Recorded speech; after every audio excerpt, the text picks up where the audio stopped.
তখন জমিন প্রতিদিন বলে তামশি আলা যহরি, আমার পিঠে চলো, তাই না?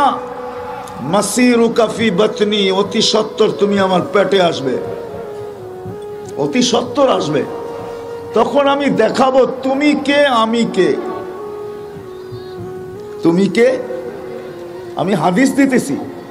এই জন্যই কিছু লোক আছে যাদের লাশ যখন কবরের পাশে যায়, এখনো রাখা হয় না, তো কবর কানে কানে বলে ইদান উহাব্বিলু লাকা বাতনি খাদরা। আমি কিতাবের নাম বলতেছি, উলামা আছে এই জন্য। লুবাবুল হাদিস আলা কাউলিল হাসিস, জালালউদ্দিন সুয়ুতির লেখা। উনি দেখাইছে লাশ কবরের পাশে যখন নেয়, তখন কবর কানে কানে বলে ইদান উহাব্বিলু লাকা বাতনি খাদরা, তোকে রাখতে দেরি, আমার পেট সবুজ শ্যামল হইতে দেরি হবে না। এই জন্য কবর চিৎকার দেয়, জমিন চিৎকার দেয় প্রতিদিন। শুধু জমিন না, সূর্য পর্যন্ত আমাদেরকে সতর্ক করে, এমনকি কুকুর পর্যন্ত আমাদেরকে সতর্ক করে। কুকুর, বাইজিদ বোস্তামি রহমতুল্লাহ আলাইহি লেখছেন, অপরিচিত লোককে দেখলে কুকুর ঘেউ ঘেউ করে, ঠিক না? হ্যাঁ, আসলে কুকুর ঘেউ ঘেউ করে না। কুকুর কি বলে জানেন?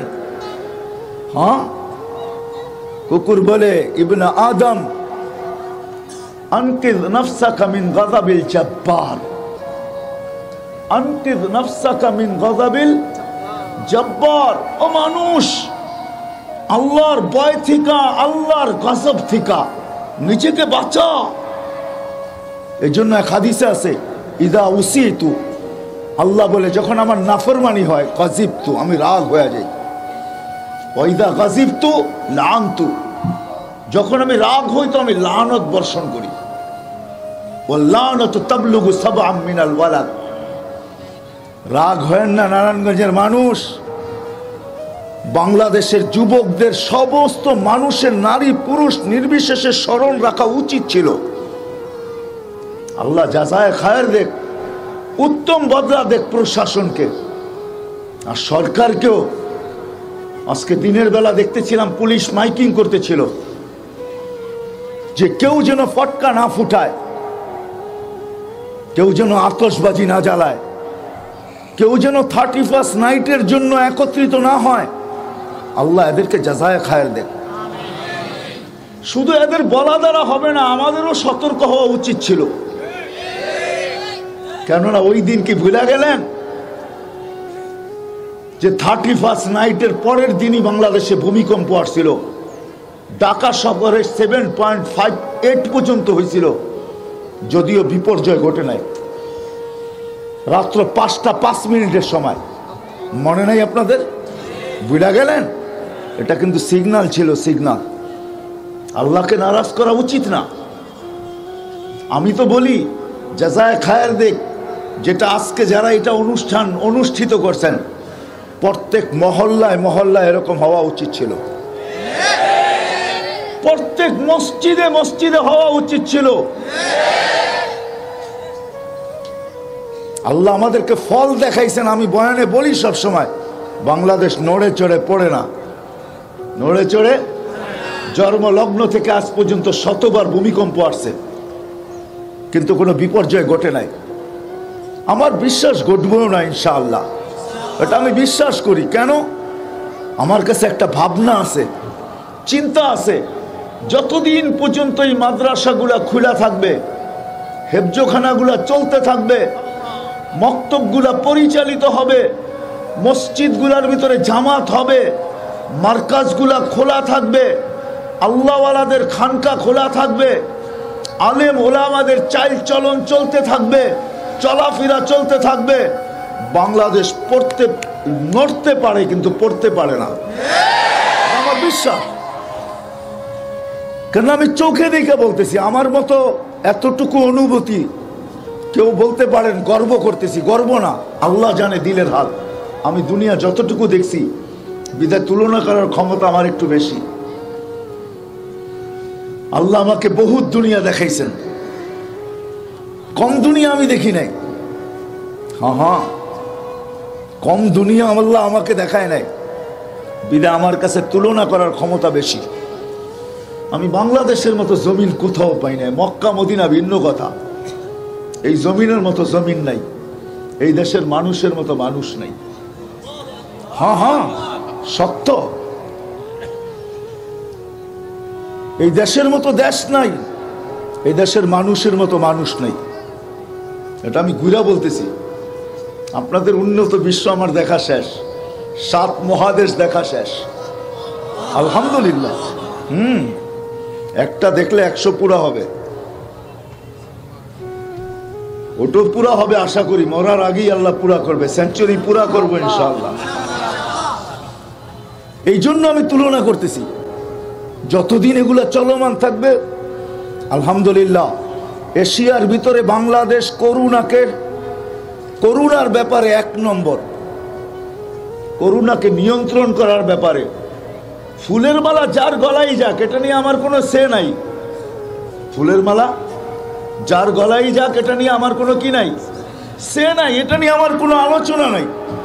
কিন্তু করোনাকে কন্ট্রোল করার ব্যাপারে বাংলাদেশ এশিয়ার ভিতরে 1 নম্বর।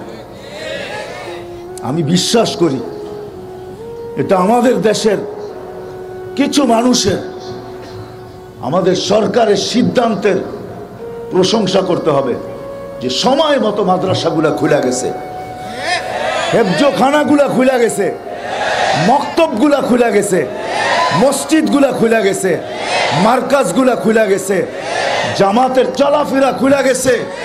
আলহামদুলিল্লাহ এখন প্রতিদিন শত শত সভা হইতেছে। আমি বলবো আধ্যাত্মিক প্রোটেকশন আমাদের দেশে, আধ্যাত্মিক এরকম একটা আমাদের দেশে ভ্যাকসিন আসছে, যেই ভ্যাকসিন কোনো মিডিয়া, যেই ভ্যাকসিনকে কোনো ক্যামেরায় ক্যাচ করতে পারে না, কোনো ব্রেনে আনতে পারে না। না, আরেকটা কথা বলবো, রাগ হবেন না তো? হ্যাঁ, সব মোবাইলে সব প্রোগ্রাম থাকে না, হয়তো লোড করতে হয়, নাইলে থাকেই না, ঠিক না? হ্যাঁ, ক্ষমতা আছে কিন্তু প্রোগ্রাম নাই, আপনাকে লোড করতে হবে, ঠিক না? সব কম্পিউটারে সব সফটওয়্যার থাকে না। আমি যেটা বলতেছি এটা সবাই নাও বুঝতে পারে, কেন সবাই এইখানে সব সফটওয়্যার নাও থাকতে পারে, সবাই এইখানে সব সফটওয়্যার নাও থাকতে পারে। কিন্তু আমি দাঁত দিব, স্যালুট দিব যে সময় মতো মাদ্রাসাগুলোকে খুলে দেওয়া হয়েছে। কেউ কেউ ভাবছিল ক্যামেরা নিয়ে যে হয়ালোক না তিল বানায় দিব তাল, হয়ালোক তিল বানায় দিব কি তাল। আলহামদুলিল্লাহ এই পর্যন্ত কোনো মাদ্রাসায় কোনো করোনার বিপর্যয় ঘটে নাই। আপনি জানবেন কি, আপনি তো উঠেনই ঘুমের থেকে 10টার সময়, আপনি রাত্রে 4টার আকাশ কোত্থেকে দেখবেন? আপনাকে 4টার আকাশ দেখতে হলে রাত্রে 4টায় উঠতে হবে, তারপরে তাকাতে হবে আলীগঞ্জের আকাশ দেখতে হবে যে আলীগঞ্জের আকাশ রাত্র 4টায় কেমন দেখা যায়। কেননা 4টার সময় আলীগঞ্জের মাদ্রাসার হেফজখানার ছেলেরা উঠছে, অনেকে কাঁচা ঘুমের থেকে উঠছে, উঠাই চোখের পানি জড়াইতেছে। মা বাবা এই সময় পাঠাইলো কি লেগা? 4টার সময় উঠছে, ওস্তাদকে সবক শুনাইতে হবে, এইখান দিয়ে চোল ঢুকতেছে আর চোখের পানি পড়তেছে, আর ওই 4টার সময় আরো সে কিছু হইতেছে। আপনি কোত্থেকে দেখবেন? আপনি কোত্থেকে দেখবেন? আপনাকে 4টার সময় উঠতে হবে, 10টায় উঠে রাত্র 4টার আকাশ দেখা যাবে না। আপনাকে রাত্র 4টায় উঠতে হবে। যারা রাত্র 4টায় উঠে ওরা জানে রাত্রে 4টার আকাশ কেমনে হয়। 11,000-এর উপরে হেফজখানা বাংলাদেশে, ওরা রাত্র 4টার সময় ওঠে। বহুত কচি কচি বাচ্চা আছে, ওস্তাদকে সবক শুনানোর আগে বয়ের চোটে ওস্তাদকে সবক শুনানোর আগে যে লোকমা যায় কিনা, শুনাইতে পারি কিনা, তা আল্লাহর সামনে কচি কচি মুখগুলা, কচি কচি ঠোঁটগুলা, কচি কচি হাতগুলা, যাদের পক্ষে বিরুদ্ধে এখনো কলম চলে না, কলম উঠানো, সে উল্টা চুপে 2 রাকাত নামাজ পড়ে আল্লাহকে বলতেছে, আল্লাহ তোর কালাম ওস্তাদকে শোনাবো। হায় হায়, ও তো হাত উঠায় না, আরশকে হেলায় দেয়। এই জন্য আমি বলি যেখান থেকে বাহির হয়ে গেছি, আসেন আজকে 31st নাইট। উচিত ছিল প্রত্যেক মহল্লায় এরকম হওয়া যে আমরা ব্যতিক্রম ভাবে 31st নাইটকে, নতুন বৎসরকে স্বাগত জানাবো। নতুন বৎসর একটা নেয়ামত, নতুন বৎসর একটা কি নেয়ামত, কিন্তু পাওনাটা একটা আল্লাহর বহুত বড় কৃপা। হায় হায় হায়, 2020 আর কয়েক ঘন্টা আছে যে আমাদেরকে বিষ লাগায় চলে যেতেছে। 2020 কিন্তু আমাদেরকে বড় বিষ লাগায় দিছে, ঠিক না? হ্যাঁ, করোনার চেয়ে বড় বিষ আর কি হবে? লকডাউন যখন চলতেছিল কত মানুষের চোখের পানি ঝরতেছিল, কারো কাছে চাইতেও পারে নাই, ঠিক না? হ্যাঁ, ব্যবসা ছিল না, চাকরি ছিল না, বাণিজ্য ছিল না, কিচ্ছু ছিল না। বিষ লাগায় থুয়া চলে যেতেছে, আর কয়েকটা ঘন্টা বাকি।